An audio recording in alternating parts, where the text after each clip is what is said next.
Мураду Кадзу? Нам через единую диспетчерскую службу значит, была доведена информация. По оперативным каналам. Да, договор города, глава города значит, довел до меня. И мы, значит, соответственно,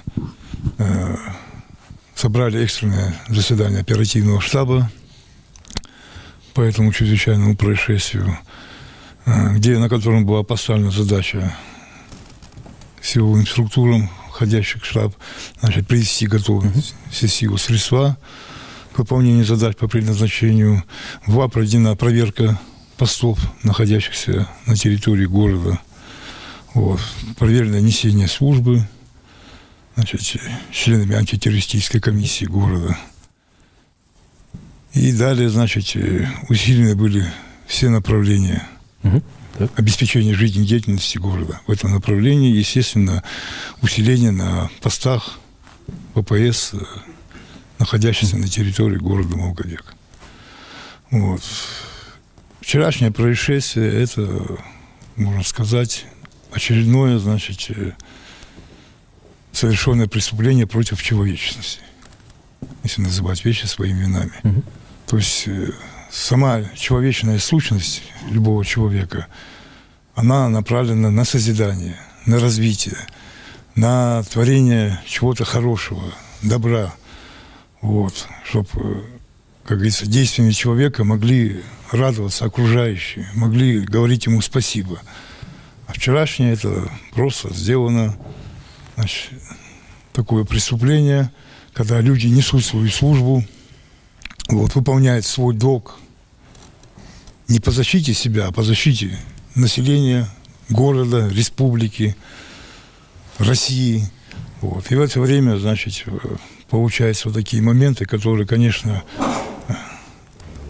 для нашего общества неприемлемы. Вот. Естественно, еще исходя из того, что мы все знаем, благодаря нашему руководителю республики большие, значит, изменения внесены в этом направлении, что мы в последнее время и забыли, что было прошедшие годы, когда... Последние 2-3 года прошли весьма спокойно, и весьма хотелось бы верить, что закончилось. Откуда опять? Под руководством главы нашей республики проведена была огромная работа, нелегкая работа, скрупулезная, кропотливая работа, беспощадная работа. Но мы этого достигли, этих результатов. Конечно, вот вчерашний инцидент в этом плане особенно, значит, для общественности это уже опять резонанс, когда, значит, все-таки молодые люди, самое главное, молодые люди в расцвете сил. Сейчас, на сегодняшний день, все возможности есть для молодого человека, для его развития. Прекрасные спортивные объекты, которые из года в год строятся. Объекты культурно-нравственного воспитания. Значит, в любом случае, любой человек сейчас имеет право самовыразиться, свои таланты, свои какие-то способности, значит, везде, значит, показать. И на основании этого своим поведением, своими действиями радовать своих, в первую очередь, родителей, своих родных, окружающих, чтобы могли мы гордиться этими ребятами. Ну, у нас и есть ребята такие, которые своими достижениями и, значит, олицетворяют нашу республику Ингушетия, которой мы можем гордиться. Но, тем не менее, в любом случае, у каждого человека по-своему складывается судьба. Но лишать жизни человека это никому не дано. Из каких бы идей он не исходил.